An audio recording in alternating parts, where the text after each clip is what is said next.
Assalamu alaikum wa rahmatullah. A'udhu billahi minash shaitanir rajim. Bismillahir rahmanir rahim.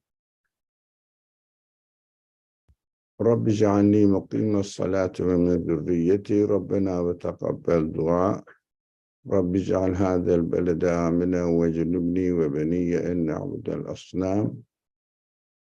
ربنا آتنا في الدنيا حسنة وفي الآخرة حسنة وقنا عذاب النار لا حول ولا قوة إلا بالله العلي العظيم وصل اللهم على محمد وعلى آله وأصحابه وأتباعه وسلم والحمد لله رب العالمين. Inshallah, we will continue to study the section Ahraf, 7th section of the Qur'an from verse 60. Last week we studied the people likened to the land where water comes down, the rain comes down, the type of land which is barren, just gives no vegetable, no fruit, nothing produces there. And of course,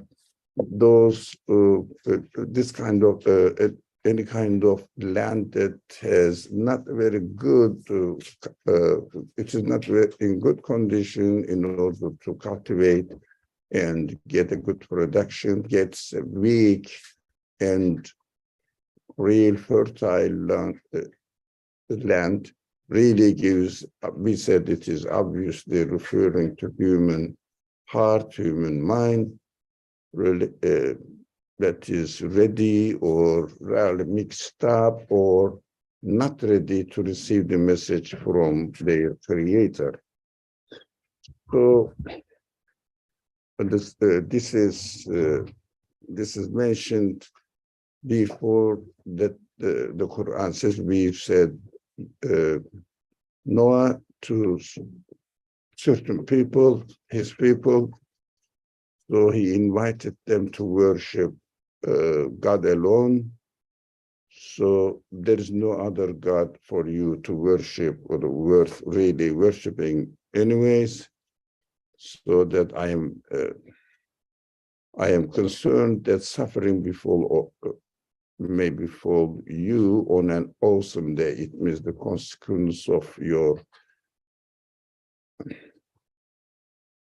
denial of the revelation or guidance from your creator. You will suffer seriously. And now we are going to start verse 60. قال الملأ من قومه إنا لنراك من ضلال مبين. The notables said, notables from his people, speaking to Noah, we see that you are obviously lost in error. So what does it mean? They received the message from their creator, but they don't have any evidence to come up with a counter argument so that they will really defend themselves against the message that the Noah introduces to them. What they say, just blame them, accuse them in a strange way, saying that you are in error or you are really misguided. Misguided about what? And what is the evidence demonstrating or showing that I am misguided or Noah is misguided? That is just accusation. But what is important here, not everybody does that. That's what we have to be careful about the teaching of the Quran. When you use the word disbelievers or deniers, or those people who claim that the messengers are telling them lies, all sorts of accusations. There are many examples in the Quran about the people who oppose the messengers and reject them and try them either to shut them up or to block their way to convey the message to others. They don't want them to convey the message to others, and they are only, or they consist of only a few people of the community. The rest of the people are not really addressee of the Quran as those people who deny them. So we have to, who deny the prophets. We have to be very careful, for example, in the life of the prophet, those people who were among the people of the prophet, always the prophet Muhammad, peace and blessings be upon him,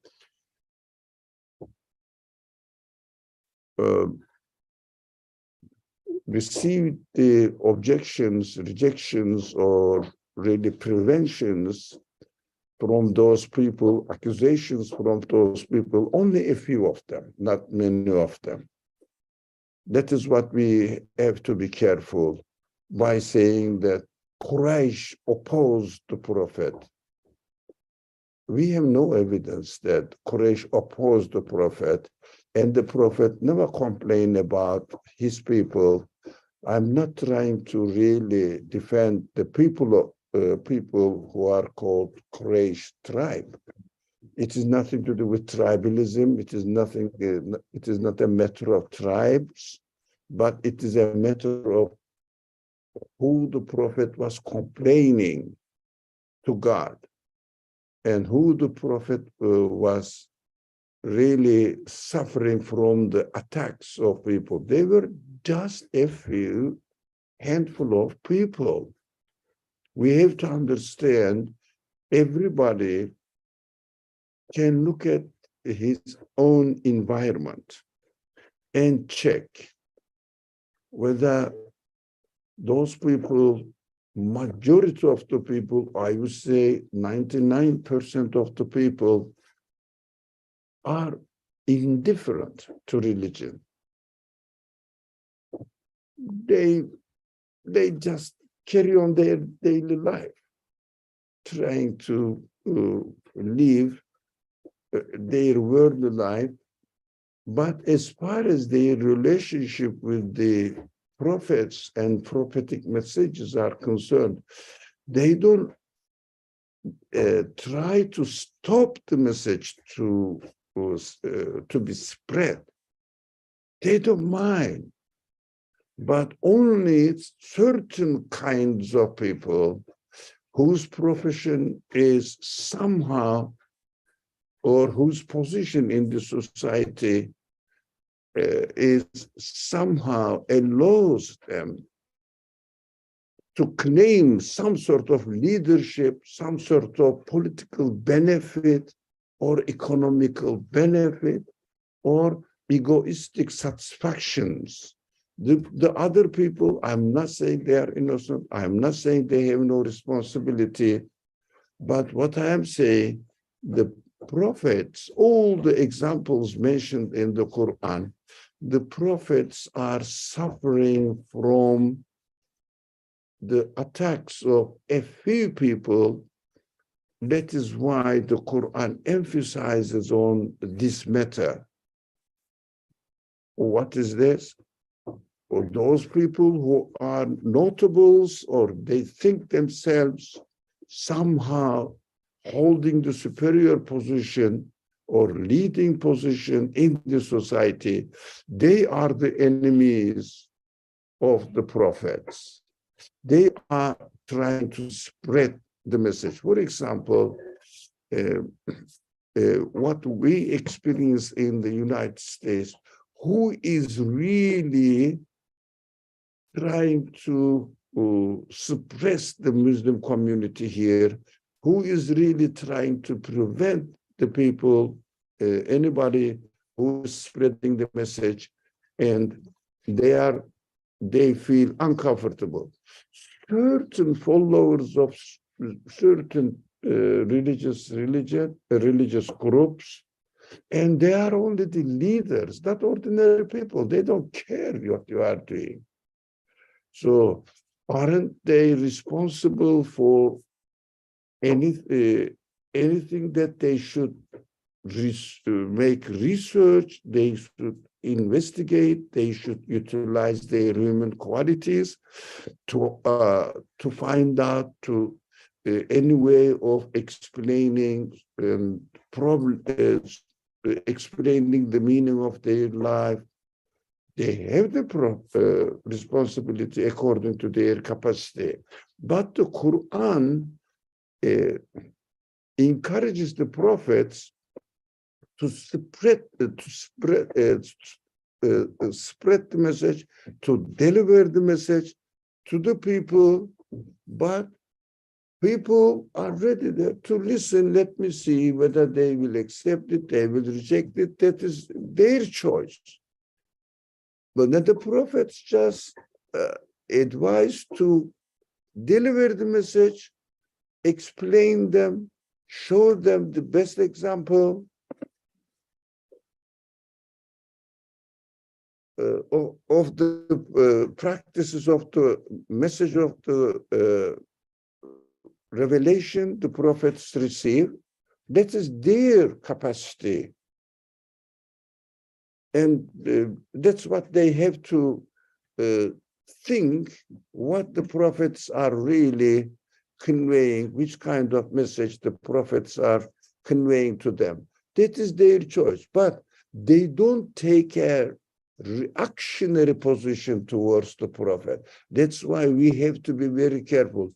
These are enemies of Islam. Who are they? Only a few people, maybe politically oriented people, maybe some religious people, the people follow another religious tradition, and make a competition between their religion, and they are afraid that the Islam will be spread among the society.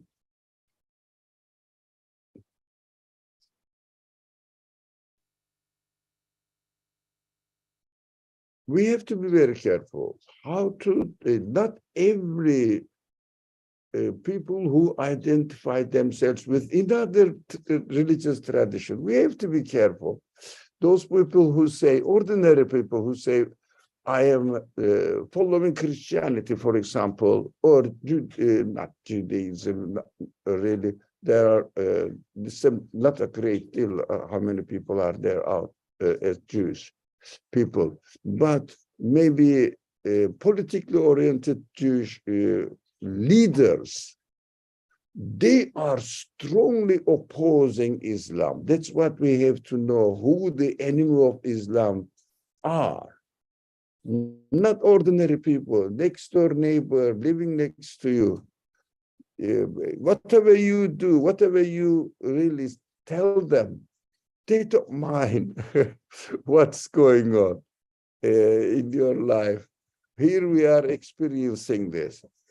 That is why when we read the Quran, and when the Quran starts mentioning the enemies of the Prophet, we should seriously avoid, consciously avoid generalizing this understanding, the enemies of Islam, enemies of the prophets, by saying that all those people who don't believe in Islam, they are the enemies of it. That is very important. What we see, the Quran categorizes, not the categorizes really, names and identifies this kind of people, as far as I could find out in the Quran, with 4 identity. What one of them is somehow to be reconsidered. One of them is, that's what we are going to see in 66, and in Araf, the 7th section of the Quran. What does it say here? قال الملأ الذين كفروا من قومه. Not every notables. Again, we have to be careful. But the disbelieving, denier notables of this, his people, Noah's people, responded, we surely see, or Noah's or another prophet, we surely see you as a fool, and we certainly think you are a liar. That is what they are opposing the people, not every notables. And Mala means really notables, or those people who are supporting the established power in administration, or leaders of the political leaders, or maybe kings or other political leaders. And only the deniers of these notables are opposing the prophet. So they said, the rest of the verses, just I wanted to mention that. There are 10 verses of the Quran, as far as I could find out, mentioning that the enemies of the prophets are notables, mele. But, of course, we have to be careful. Not every word used in the Quran as mele refers to opposing those people who oppose the prophets. So we have to be very careful when we make the when you research where the Quran mentions about notables. 10 of them mentioned as the people who are opposing the prophets, and they are trying to prevent the prophets from spreading the message that they receive from God. And only one of them qualifies these notables as disbelieving notables. That is also interesting. We cannot say every notable is really enemy of Islam to be spread to other innocent people. And they responded, we should see you as a fool, I think, to another prophet here, I think the prophet. Anyways, and we will come there and we will study, and we certainly think you are a liar.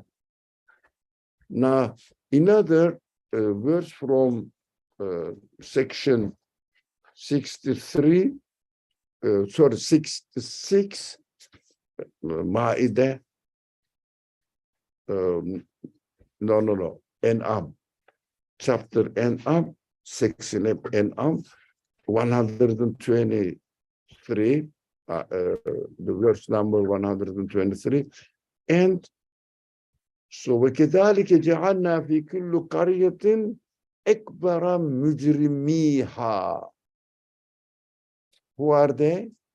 And so we have put chief evildoers, أَكْبَرَ مُجْرِمِيهَا. Mujrim, really a criminal, in fact, but it is translated here, chief evildoers. But akbara mujrimiha, not every criminal. For example, there are many people in prison who are somehow, to a certain extent, accused of being a criminal.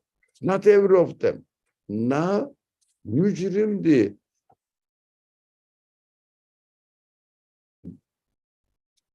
criminals in every city to perpetrate their schemes there, but they scheme only against themselves without realizing it. Of course, this is not our subject here that we are, it is from section and we are studying Arab, but we have to say they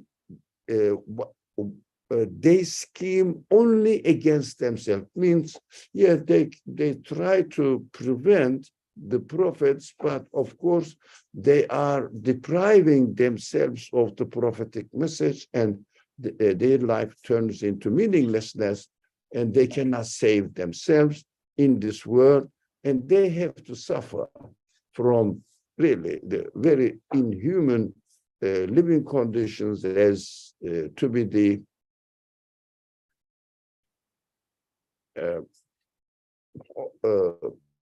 candidate for the for the hereafter, depriving themselves of the mercy of God, God's mercy. So without realizing it, they don't know what they are doing. So just they may not believe, that's their choice. Quran says, leave them alone. But for the chief evildoers or notables, disbelieving notables, they are not only denying the message, but preventing the messengers from spreading it. This is what the enemy of these people are, the enemy of Islam or God's message, in fact.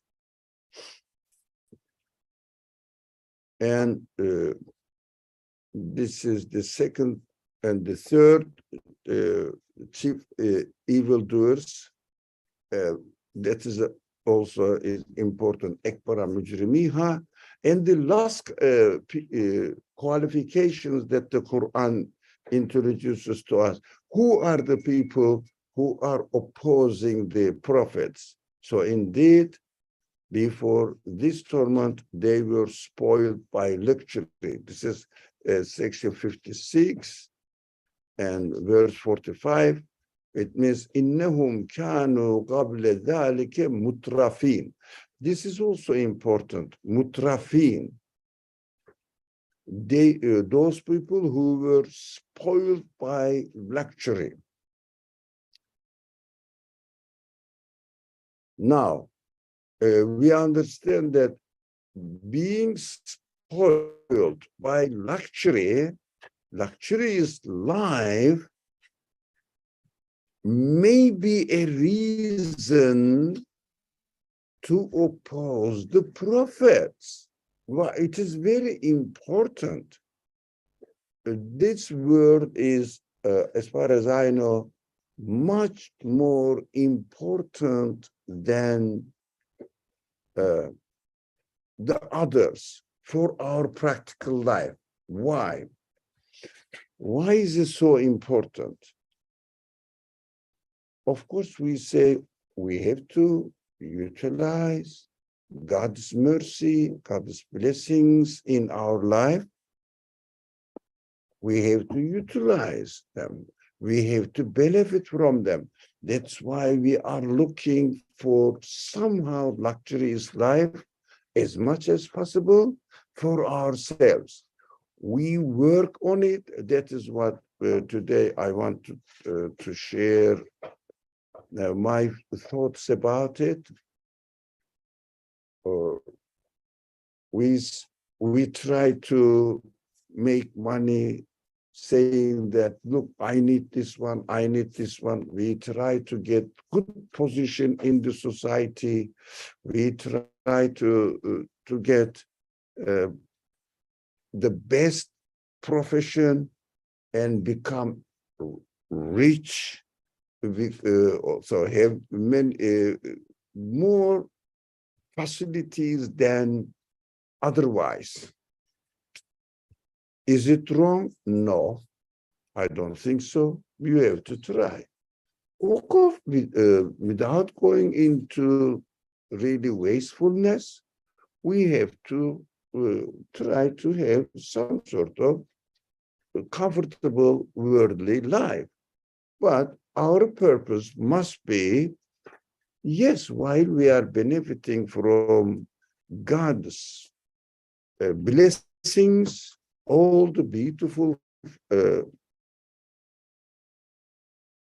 beautiful things that we experience in this world, and we have to enjoy it. Practically speaking, I want to have my house. I want to have my family life, and I want to give a comfortable living for my family members. Uh, and also, I have to have some sort of saved money for in case if there is anything really happening in my life unexpectedly. Nothing wrong with it. Nothing wrong with being notable, as we learned from the previous verses. Nothing wrong with being a knowledgeable man or being a man of status in the society, um, having a good profession. Nothing wrong with it, but we have to be careful. Why? Not ordinary people oppose the Prophet. In the life of the Prophet Muhammad والسلام, ordinary people of Quraysh, while he was in Mecca, never opposed the Prophet. They chose not to believe, maybe for any reason, or they were indifferent to the message. Because when the notables were killed, of the Quraysh were killed, that's one, and some of only one or two of them were left, of course, were killed in war conditions because they were really trying to suppress the followers of the Prophet Muhammad and just really wipe them out of the surface of the earth. And that's why they declared wars. And in the wars, they were sometimes, most of the time, they were defeated and they were killed. For those, a few of them left, lost their power, their dignity among the neighboring tribes, and the Prophet Muhammad, of course, had migrated to Medina before, and Medina administration was given to the Prophet by his own residences, the people there. So he accepted it, and of course, practiced, demonstrated a beautiful, just, merciful administration, and people enjoyed the leadership of the Prophet as spreading the message he received from God to them, and also taking care of their worldly life in the best way human possible in this or on this earth. So they were happy with it. When they went back, the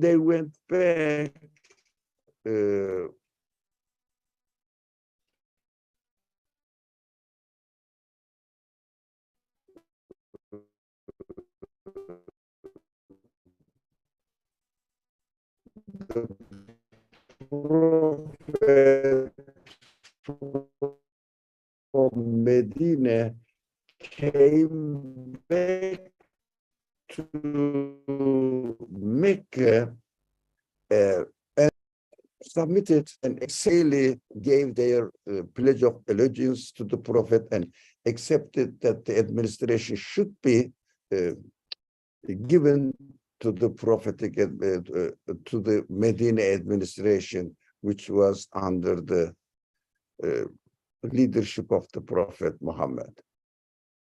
What does it show? Ordinary people were under the influence of the notables. That is why they didn't accept the message. They never opposed by themselves. That is why they didn't accept the message. Those people who were in the army under the leadership of the notables of the enemies of the prophet.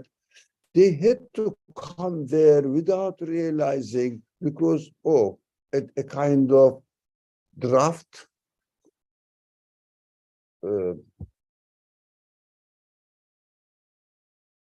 taking everybody, every able body in the army and fighting them. What we understand from this in our practical life, those people who were spoiled by luxury are more likely to be the enemy of the prophetic message, because they have the facilities, they are really enjoying the life of this world, and the prophets, the message of the prophet necessitates or delivers the message saying that you cannot claim any superiority over other people, and you cannot really prevent these people from following what they want to follow, what they choose to follow. You cannot do that.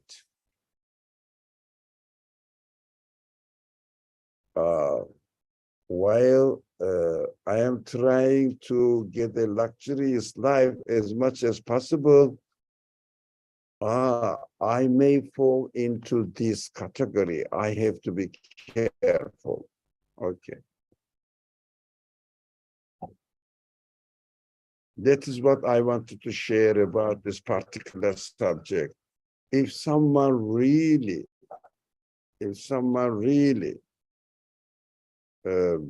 wants to have a better life, he has to really watch out that he may not be happy by submitting themselves because they see I am self-sufficient, relying on their power or financial power, status, etc. That is very, very, if you like, dangerous. We have to be careful, but it doesn't mean that we should not try to have a better life. So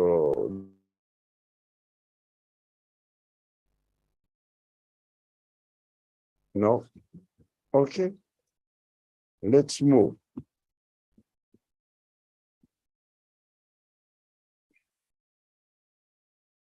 So Prophet Noah told everybody, of course, it said, look, I am delivered to you my Lord's message. أبلغكم رسالات ربي وأنصح لكم وأعلم من الله ما لا تعلمون. So it's very innocent. Look, said, I'm not doing anything. I'm not claiming anything. I am not putting any power over you. I am just delivering the message to you that I have received from my Lord. It means it is not me claiming that I am a better person. I am just saying, look, I have received some message from your creator, and I am just delivering it to you, whether you like it or not. Come on. But why do you prevent me? Oh, we always say, not the people, everybody at all. Only 1% of the community tries to prevent it by using their wealth, their political position, their leadership, etc. A higher status they see themselves in. So I am giving you a good advice. وأنصح لكم وأعلم من الله ما لا تعلمون. Not because I am more knowledgeable than you, that saying that, look, I know better than you, you have to follow me. No, not at all. I am just saying, I know through revelation, it is from God. So, أَعْلَمُ مِنَ اللَّهِ مَا لَا تَعْلَمُ. I know from my God what he taught me, what you don't know. You know, if God did not tell me, I would not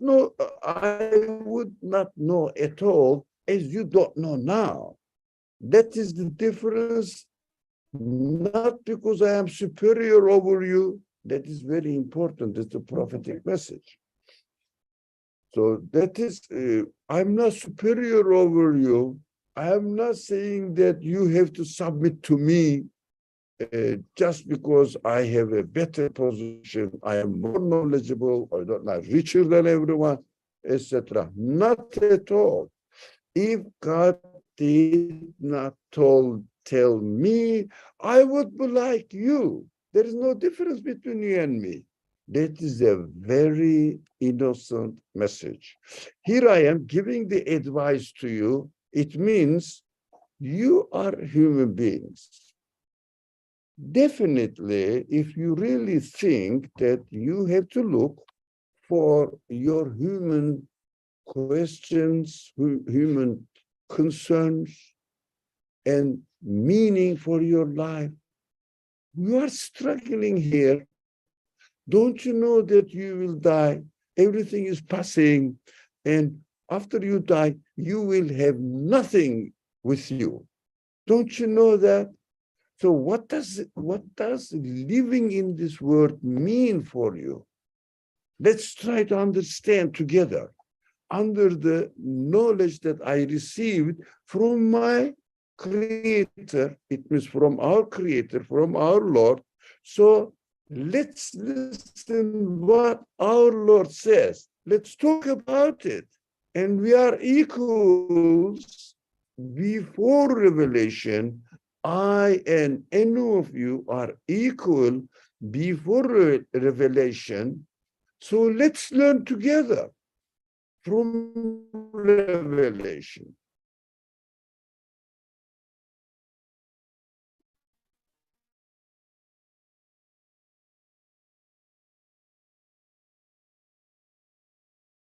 If we have any problems, any kind of problems, which if internet has some sort of, I'm not in the house, some Yes, sort it keeps breaking time to time.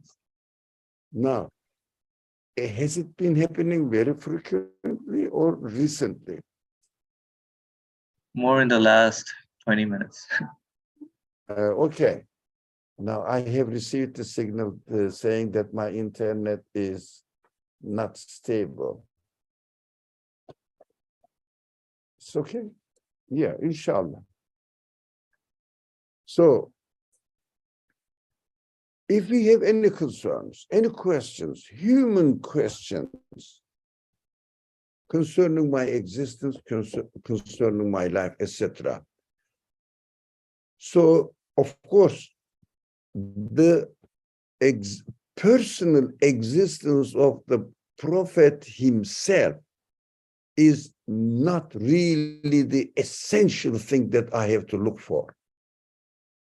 That is important. I have to really pay attention to this.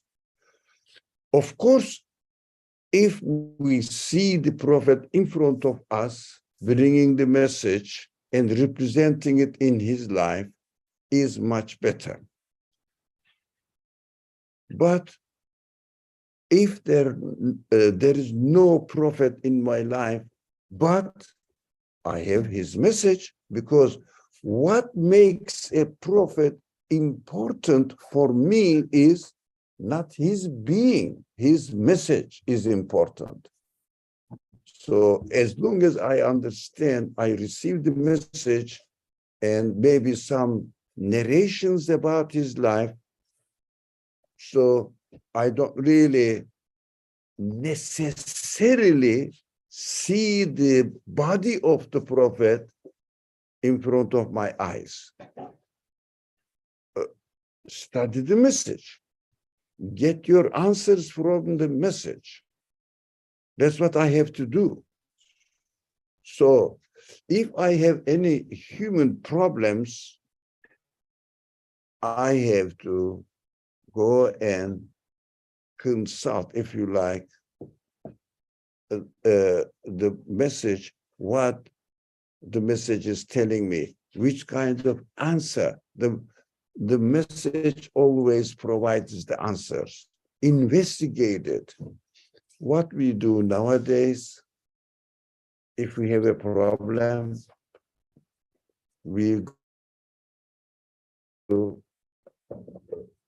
advisors,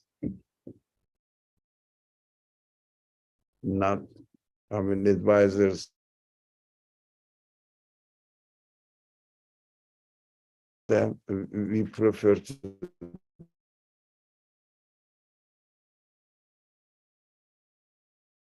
that is a sign that people need guidance. People need advice.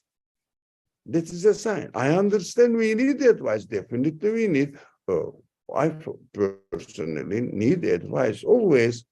And I have to search for the meaning for my life. Definitely so.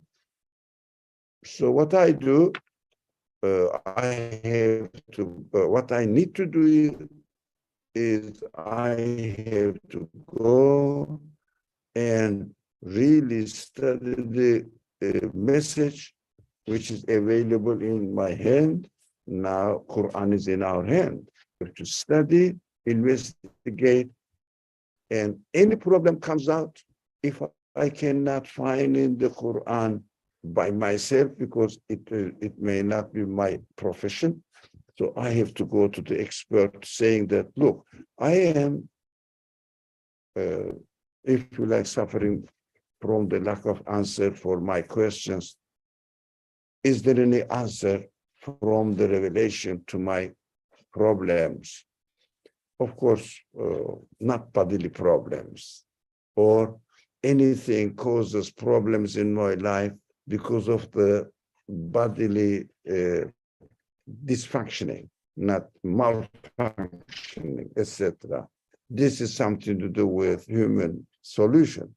But every kind of other existential questions, or the questions concerning our feelings, etc., we have to go back to the Quran, get the advice from the experts of the Quran, and try to solve them. So let's study, that is 61. Okay. The Firdaus Ashiru writes, this was not specifically brought up in today's talk, but I have been thinking about this and wanted to hear your thoughts on this. Why is God, or interpreted to him, is in the Quran? Sorry, not interpreted, translated. Why is Allah translated to or interpreted to him is in the Quran? Why is Allah, the word Allah, translated or interpreted to him in the Quran? Why is Allah translated or interpreted to he? I don't know, what do you mean? Can you just take the mic? Sorry. Yeah, sure. Where? It's translated in he. Yeah. Okay. So, sorry, there are some friends here with us. Go ahead, Firdaus. So I just wanted to ask, because I've been thinking about this, why, like in the Quran, of course we have Allah, we have God, but then we also, in the English translation, when we're translating in other terms, like he said this, to him it's his, and in English translation Of course, someone had translated to English so that we can all understand it. But I just wanted to know if there was any reason behind the choice of using him, his, in the interpretation of the Quran. Yeah, that is not interpretation, as you said, translation. I believe Or you translation, say yes, that's the translation. word I should be using, yes. So yeah, translation. The Arabic text says this, huwa, and in the position of the sentence, it means sometimes he, sometimes him, sometimes his. Yeah, for example, Rabbihim, their Lord, or I mean, we have to use the translation. That's what I can say about it. I mean, if you are translating Qur'an, which is in Arabic language, into English, you have to say what the word says, huwa, qul huwa Allahu, say he is God. Why? Because huwa means he in Arabic, translated into English, he, but there is no other way to say it. I do not really have more than this to say. Arabic text says he, if you like. Yeah, I guess my question is just the choice of gender, right? Like who made the decision that it was going to be he, not she, not like it matters, of course, it changed, the perception of God, but who made that decision of he or she, who made that decision? Why is it so widely, accepted in our world today? I got. First of all, it is not related to our subject, but I'm not saying that, why did you bring it as an accusation, but I'm saying this is not the subject we are studying. Of course, there's something friendly discussion. And in English, what do we say? For example, for sheep, we say sheep. That is language. Yeah. What else we say she, the native English speakers are here? She. Maybe a country. A country is called she. Yeah. Another A example. car. Sorry, a car. Sometimes cars. Yeah, He drives really well. Yeah. But do you think there is a male sheep and female sheep? No. This is just if you need either he or she, subject, nothing to do with gender, human or animal. Again, internet is unstable, so I think that's a sign. If you don't understand because of this breaks, please let me know so that I will repeat. That is the only solution because we are living in a place there is no internet service. We are using hotspot, sorry. Yeah, now, that is how the language is, my dear friend. The language. So all the, how do you say, God is an absolute being. He doesn't have a gender. Sheep is just an entity, matter, and he doesn't have a shelter, gender, but it is called she or he, depending on it. Now, in Arabic, there is no it in Arabic language. There is only he and here, and the plural form, the other forms. It means he and she. There is no it. So when you say, for example, in Arabic, huwa or hiya, depending on the matter that we are talking about, it means he or she. But we cannot say another pronoun for it, because in Arabic there is no it. It also, when we say in English, for example, if I am speaking into, or it's a text, English text is translated into English, into Arabic, sorry. It's an English text is translated into Arabic. So English text will say he, it, Arabic will say huwa, as if it has a masculine gender. That is language, nothing else. Nothing to do with, so shall we call God as she? It means spoiling, misuse of the wrongly used Arabic grammar. You cannot call it she. You cannot say it, because any conscious being is called huwa, he. If we are talking about the creatures, beings who have gender, like men and women, or female dog and male dog, you have to say he and she.